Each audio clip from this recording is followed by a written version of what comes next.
Yun mga Earth, nakatanggap nga pala tayo ng ng pasyente ngayon araw na to. So pasyente natin, emergency to. Siyempre, paano ko nasabing emergency? So siyempre Wi-Fi modem. Ito ginagamit din ng Wi-Fi sa kumbaga personal Wi-Fi nila sa bahay nila. So ngayon ang problema, ang issue nito, walang power. So pagka sinasaksak daw yung adapter dun sa likod, which is yung 12 volts adapter niya, pagka sinaksak, ang mangyayari, magpa-flash lang yung ilaw, then blackout. So ganun lang ang niya, nagiging output niya. So blackout talaga yung modem. So yun ang pinaka problema niya. So hindi na siya nagagamit. Siyempre, Wi-Fi is life tayo. Siyempre, napakalaking problema rin to. Siyempre, kahit sino naman, aminin mo yan, ikaw din, siyempre, di ba? So yun.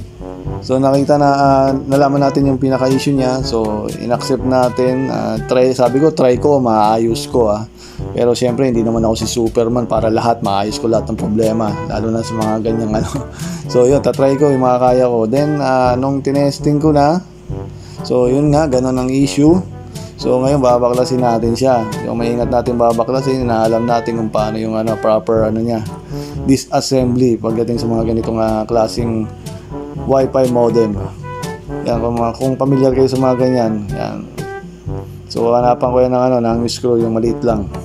Tapos may screw yan sa ilalim. Tatanggalin ko yung dalawang screw niyan para siyempre matanggal natin sa pagka-clip doon sa likod.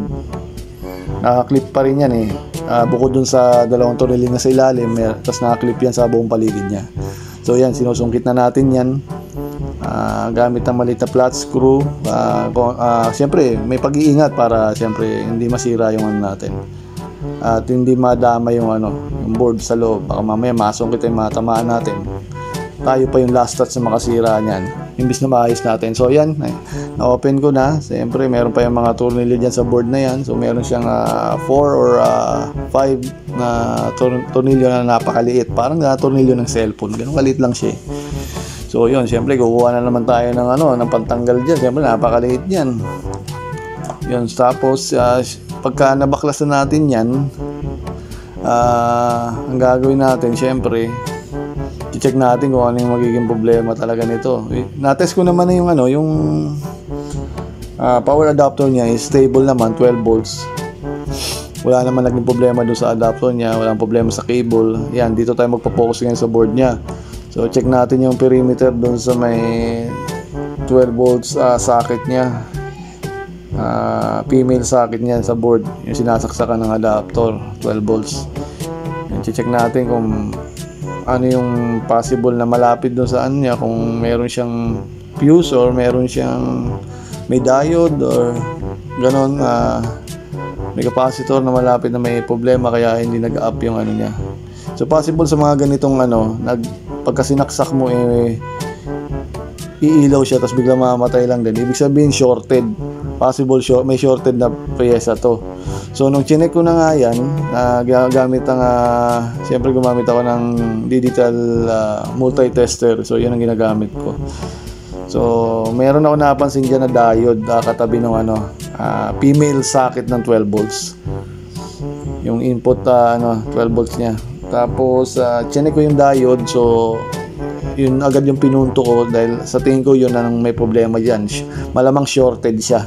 So nung tinester ko siya gamit ang multi-tester, so tama nga ako, hindi ako nagkakamali, talagang shorted siya. So kukuha ko dyan ng multi-tester para matest yung yung pyesa na yan. So hindi ko muna siya tinanggal, so tinest ko muna siya. Chinek ko na nga rin pala yung yung syempre yung terminal nung 12 volts input niya. Kung chinek ko baka naglo-lose yung yung dalawang terminal niya, negative positive. So hindi naman siya nag-lose. So doon na ako nag-focus talaga sa sa diode niya. So kumuha na ako ng multi-tester diyan. Yan yung ginagamit ko, digital multi-tester. So sinet ko na sa pantest ng diode. So chinek ko na yung yung status ng diode na yan. So mapapansin nyo, yun, pinagpapalit-palit ko yung test probe dyan. So na-check ko na na talagang totally shorted talaga yung diode niya. Is pumapalo siya kahit baliktaran pumapalo siya. As in talaga nagsisiro talaga sa multi-tester. Kumbaga shorted siya. So yun, syempre kailangan natin ng panghinang dyan. So yung panghinang ko dyan old school na, pero syempre napakalaki ng pakinabang ng panghinang na yan. Old school na yung ko dyan panghinang. So yan yung tinuro ko, ipinuin ko na yan yung pinaka-diode niya sa tabi nung na yan. 12 volts, female 12 volt socket na yan. Yung itim na yan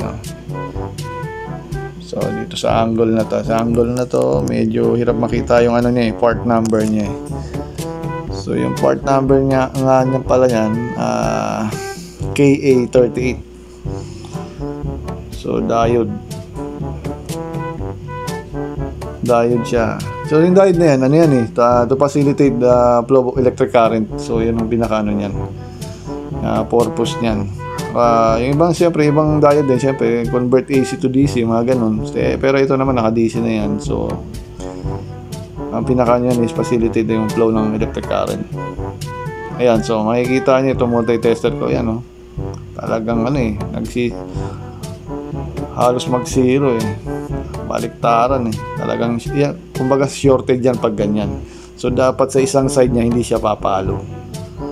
Nakakabit pa nga lang sa board yan talagang shorted na lalo na pag tinanggal pa natin yan, so dinouble check natin pagkatanggal dyan sa board tapos shorted pa rin, yun talaga palitan na talaga yan, no choice na talaga dyan.